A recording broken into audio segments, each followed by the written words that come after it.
If it's Aussie and it rocks, it's right here. This is Triple M's Homegrown with Matty O. Yes, right around the country on the Triple M network. That's 49 stations and on the brand new listener app. This is an absolute treat. An incredible career spanning over a decade now. A chance meeting overseas has started an incredible songwriting partnership. Sold out shows, touring globally, top 10 albums. They've done it all. It started here with a track that, well, I remember when it came out.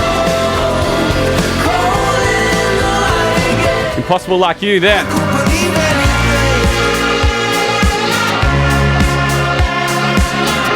Believe Anything, we heard it earlier. True Lovers, where you been?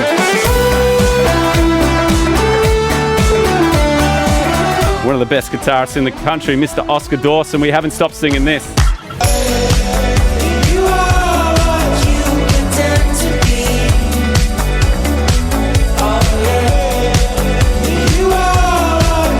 Doesn't stop there.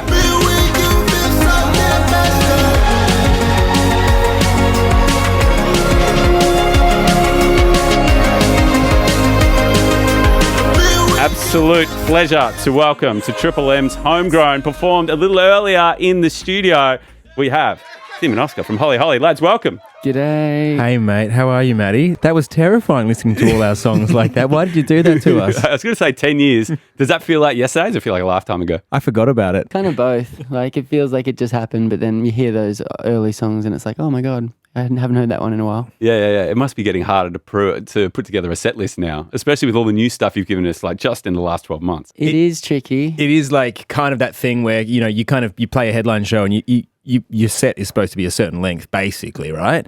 And then it's kind of like, oh, can we add this one? Can we add that one? Can we add that one? Before you know it, you've got a 2-hour set list, you know? And like, for some people, that's desirable, but for some people, it's too much. You know? And and I need to wee after 45 minutes. So. And it's like the production and stuff as well. They're like kind of big operations. Like you guys are taking around, you guys got a full band, you got the light show, you got the works. The last tour looked like so much fun. You know, we're talking big crowds. What was it like, you know, one gig like was it the one you played in Northcote, the new theatre there? We played one the Northcote Theatre. That was beautiful. Yeah, stunning theatre. And before that, we would have played the Forum in Melbourne. Dude, unreal. Yeah, and like the Enmore up in Sydney and so on and so forth. Yeah, beautiful venues. Yeah, nice. Yeah. Nice, man. Obviously, I've been a fan of you guys for a while, but I'd like to take it back to the start because I feel the way that you guys met is quite unique. Yes, yeah, it was. We never knew each other. We lived in different parts of the country. I'm from Brisbane, so came up, born and raised in Brisbane, and came up in that really rich music scene there.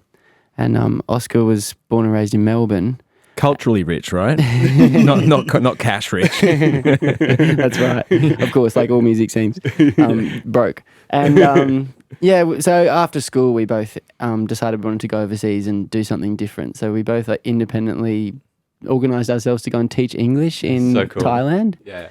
And so, like, fast forward, we're in a city called Rayong in Thailand. I was quite nervous, like, by myself, and organised to meet some of the other teachers. And we were like, I'll meet in this McDonald's on this street.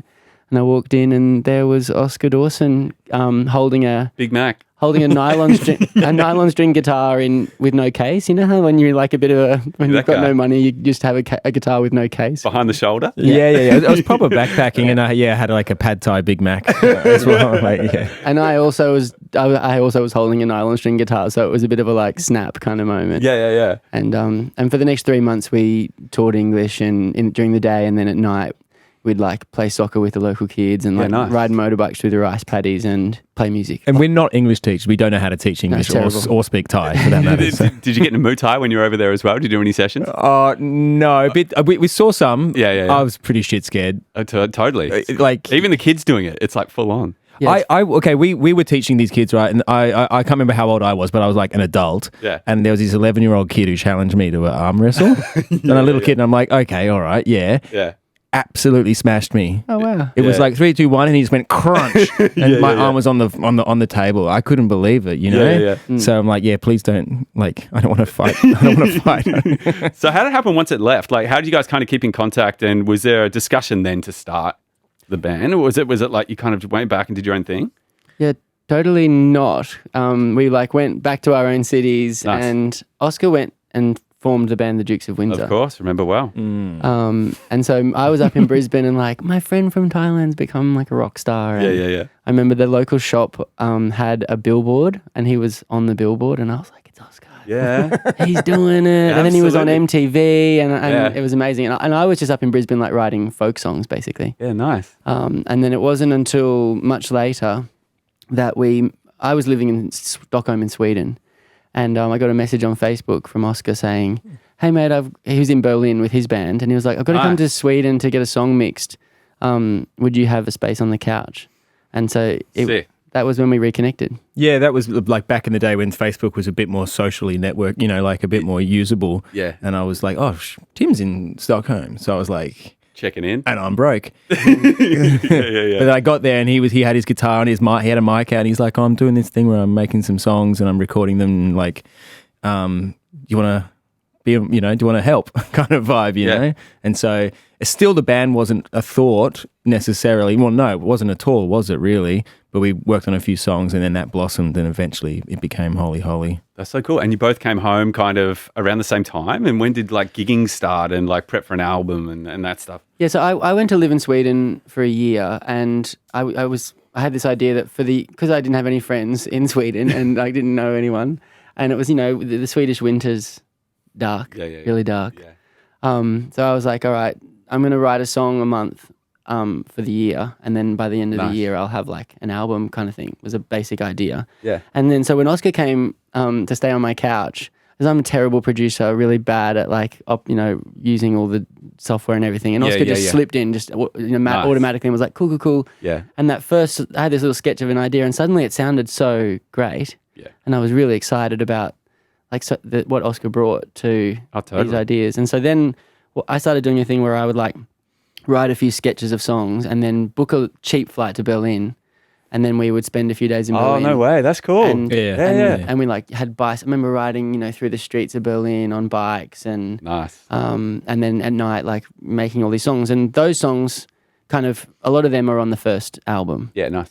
But we've often thought there's something really nice about the fact that there was no intention whatsoever about making a band. It was purely just a writing and exploring and hanging out, like that kind of thing. Yeah, absolutely. Like, I wonder what it would have been like had we been like, hey, let's start a successful band. Like, I don't know if we would have written those songs. No, it would have been totally different, I reckon, if we had that in our heads. Yeah. So it must have been strange when it all kind of started happening. Because I remember I remember when I started seeing Holy Holy everywhere and then, I'd meet you a few times around the shops. I'm like, man, this is so cool. Like, this is so great. When did you guys kind of realize, like, holy shit, man, like this is a thing? It's terrifying in a way because, like, when you're writing the songs and you're having fun and you're doing all this stuff where you're on, riding around frickin' Berlin or whatever, or back in Brisbane, I came up and we did some recording. It's just fun, right? Yeah. That's the joy part.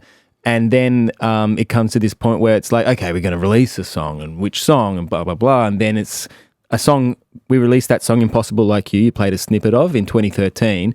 And to my surprise, because I was just like, no expectation kind of vibe, it got added to the radio, blah, blah, blah. It started doing well. And I'm like, shit, like now we've got to play shows and like go out on the road and do all this stuff. And that's where it's terrifying because that's where you're like, okay, now it's commitment time. Honeymoon period is kind of over. Yeah. And now it's like we got to kind of commit, Yeah, exactly. And that's where it kind of, I feel like that was terrifying that moment. But, I just, maybe I'm like being falsely modest or something, but I was just like, oh no, this is just for fun and won't go anywhere kind of vibe. But it seems to have, now we're here. Yeah. And I feel like 10 years later. Totally. Well, I feel like you guys are kind of ahead of the game as far as collaboration. I feel like a lot of artists are really kind of discovering that now in COVID, like Zoom writing and things like that. People are kind of, really exploring the idea of, collaborating online. But I feel with you guys, like you're living in Tassie, Oscar, you've been doing a lot of traveling too. You guys have always kind of been doing that with Holy Holy, like, sending each other ideas and then getting together. It must have been pretty cool at the start when you kind of developed this flow and you're like, hey, this is working. Yeah, it was. I mean, I remember when we finished Impossible Like You and I was like, I'm not sure if this is any good. And I remember the producer was like, he played it back through the speakers and he goes, no, that sounds like the radio. And that kind of like rang in my ears. Yeah. And when that song got like added to radio and stuff, like suddenly the doors got opened and then there was like labels and agents and we had a really good manager called Jess Beston who came on board and I had been kicking around as like a songwriter, like self-managed and everything before that. Yeah. And suddenly having all those people in a team, I was like, oh, this is how it works. Yeah, we're here now. Because suddenly it was like, once you have an agent and a manager and a label, all these opportunities come. So then we went on the road with Ballpark Music and went on the road with Boy and Bear and went on the road with Vance Joy and The Preachers. And we learnt so much because one, you see all these bands and you're like, oh, okay, that's what they're doing. That's how it works. That's how the whole system works. Yeah. But also like every time you do a show, like some portion of that audience like falls in love with your band and then you pick up more and more fans. And we still like to this day, because we often, after we play a gig, we always go and sign merch and meet people and shake hands and hear people's stories and stuff. And the amount of time people are like, I saw you with Boy and Bear at the Sydney Opera House. It's like amazing how many people from that tour all those years ago. People have got some amazing stories. So one person came to a show and they were like, I can't remember if it was the husband or the wife. One of them was like, yeah, we gave birth to your music. We had it on our birthing playlist, like playing over and over. Do you remember what song? I don't know which song. I mean, I'm like, jeepers. And people like, people with lyrics like tattooed on them and people saying like, can you write this on my arm? And then I get it tattooed and you're like, well, I could. We should talk that through though, right? You sure you want that? Yeah. What's really cool about watching all these new songs live that you've been putting out, the last few months is the live reaction, people singing the songs back. I remember there's footage that you guys had on your Instagram. I think it was Pretend to Be, the first time you played it live, and you can hear the crowd singing it back to you. Like, how weird is that? First time you're doing it live and people know it. It is weird. Yeah, it's always nice. That's weird. I like it because I still live in perpetual fear of like forgetting the lyrics. Oh, nice. All the time. And so you always know that if worse comes to worse, you just point the mic at their crowd and they'll take it from there. Yeah, this song we put out earlier this year called Messed Up, which features an artist called Kwame. Yeah. And he kind of sings the chorus hook. Being with you feels Here we something. go.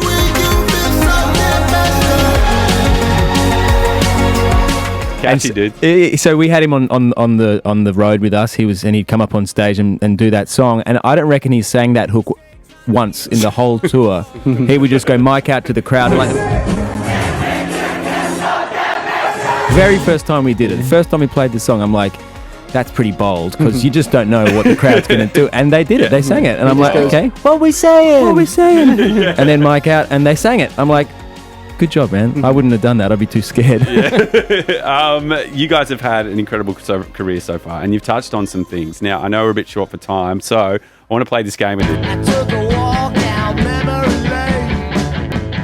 So this is Eddie Current, Memory Lane, and what I've done is I've actually plucked out gigs from your gig history randomly to see what you remember. Now, you've touched on one of them, but I've actually found some others as well. Okay. So we're going to go through your gig history, right? Now, I'd like you to touch on it earlier before, but I'd like to hear a bit more. So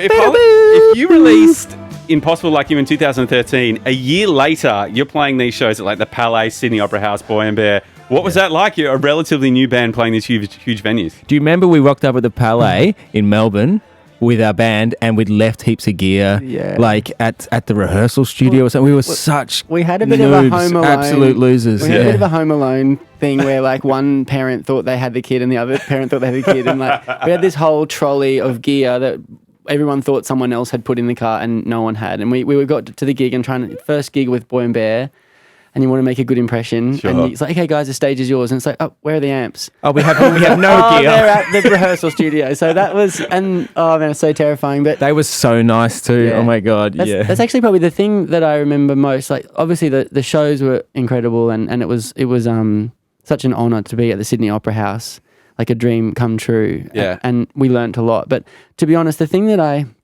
took away the most from that was how warm and generous Boy and Bear were as a band. They always had us in you have separate green rooms in those big venues, and it's like one room has Holy Holy written on the door and one has Boy and Bear, and some bands will be like, cool, like you're in your room and we're in our room, but they were always like, oh, hey, come in our room, and our rider's your rider. And by the end of the tour, we were like the best of friends, and we're playing guitar and singing and sharing demos and things. And They're legends. Sharing demos too, that's cool. And so we really took that blueprint into our band. And so when we take bands on the road, we're always like, hey, like our green room's your green room, our rider's your rider, like like that's actually the best bit about touring is being together with other musicians and sharing all of that. So we learnt a lot from them. And as you do the journey more, you do realize that's actually quite rare, isn't it? Sometimes, it is quite rare, yeah. Bands, sometimes you'll be supporting an act. You're like, man, I can't wait to hang with these guys every night, and you don't even meet them. No, we're not going to name bands, but it happens. It does happen. We like one trick I think we use is we're always like co-opting people onto stage, and then by the time when you've got a song together.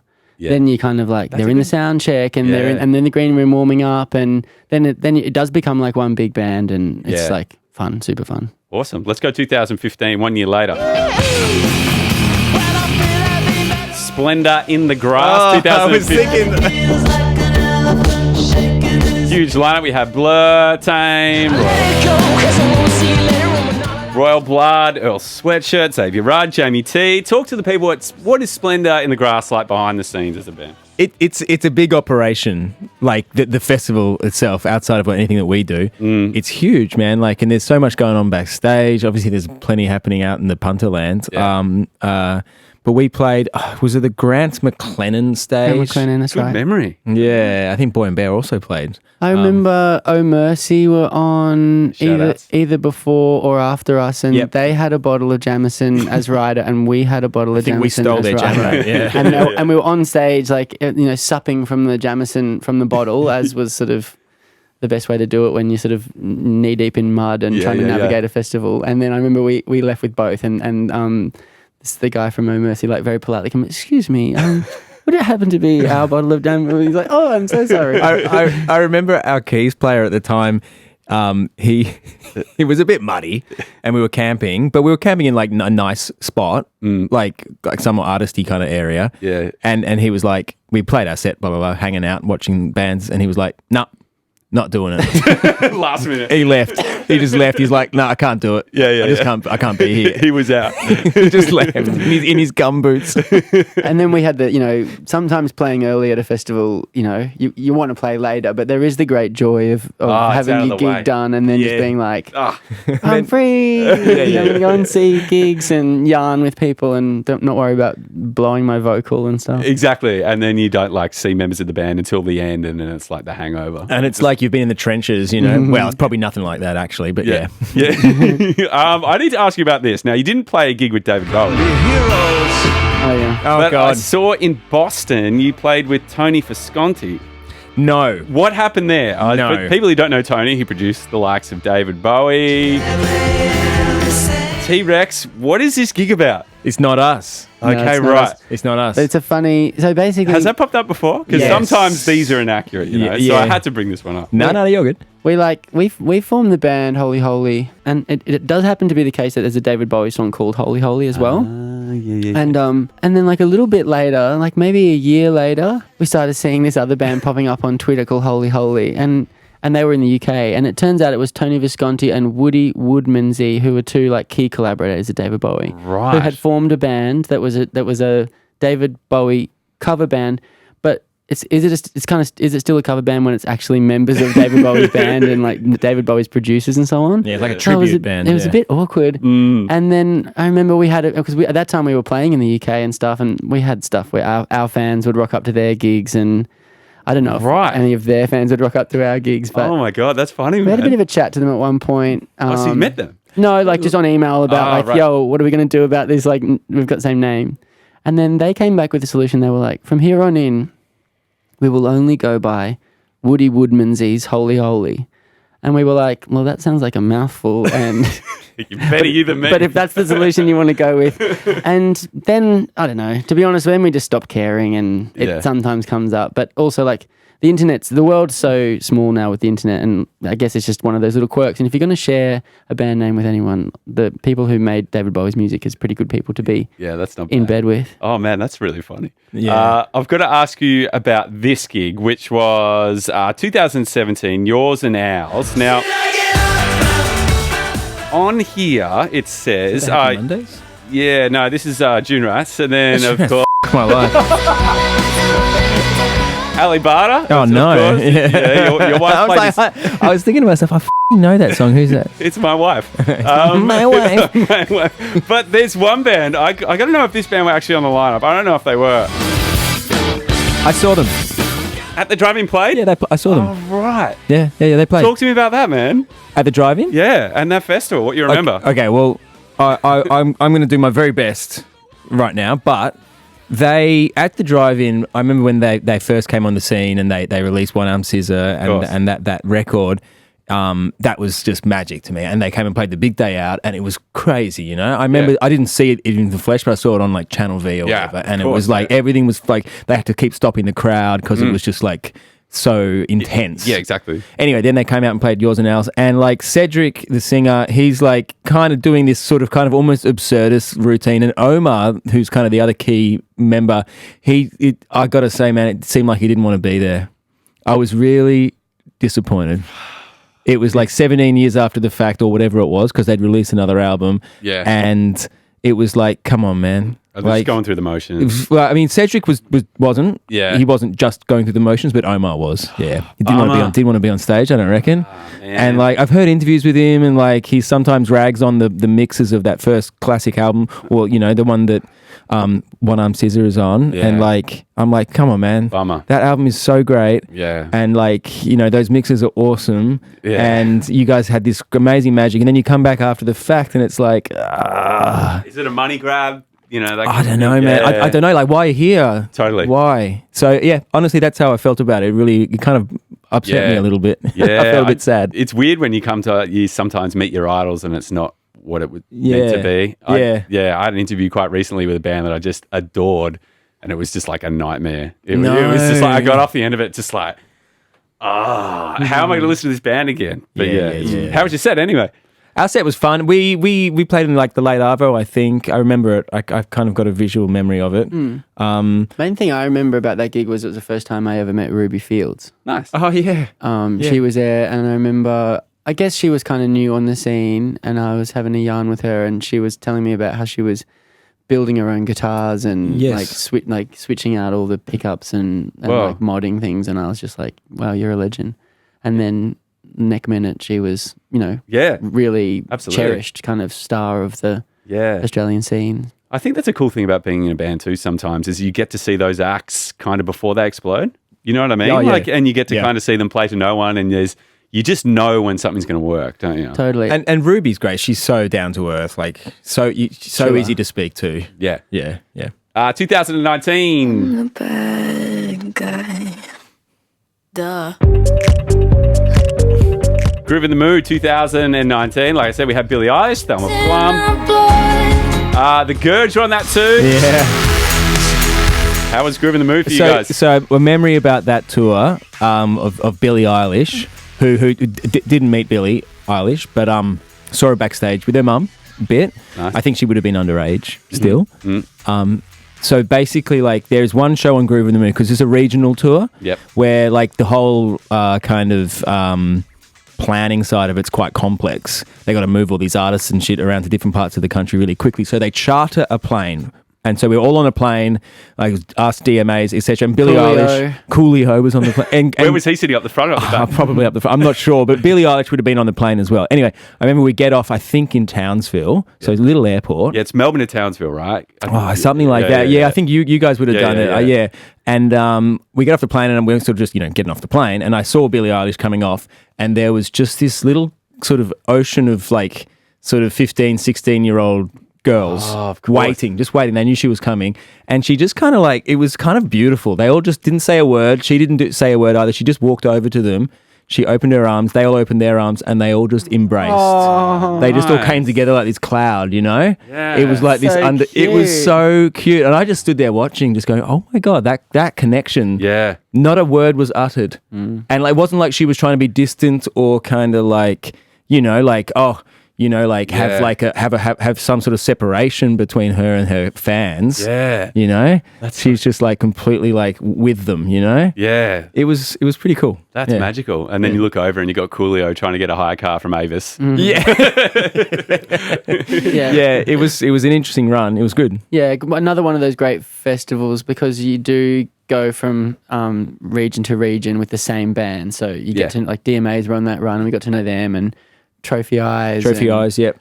Thelma, I know Thelma from Brisbane from back in the day, so just a great opportunity to hang out. And that festival used to do this amazing thing which is pretty unheard of. But on one of the days off, they take all the bands to Magnetic Island. They still do that on a boat, and they give them like a beautiful lunch, and then they like on the beach there's like kayaks and catamarans, and the festival like hires them all out. And so I remember we got in kayaks and went out kayaking to an island with Angie McMahon and Oh, nice. And that is such a sweet gesture, because you don't have to do that, Yeah, exactly. And festivals are not an easy business, but just a way to like really put the the community together and so on. And Coolio was at that party. Nice. And I remember Oh my gosh, yes. So this is Coolio, right? Like, I wouldn't have thought that this would be what he would want to do, but there's not that many people at this little pool party just casually like having a barbecue and chilling out, and then he gets Gangsta's Paradise on the DJ, gets the microphone and just starts performing Gangsta's Paradise. Kid you not. That happened, and like it was one of the first cassettes I ever had, like in primary school. So I was just like, "Whoa, what is life?"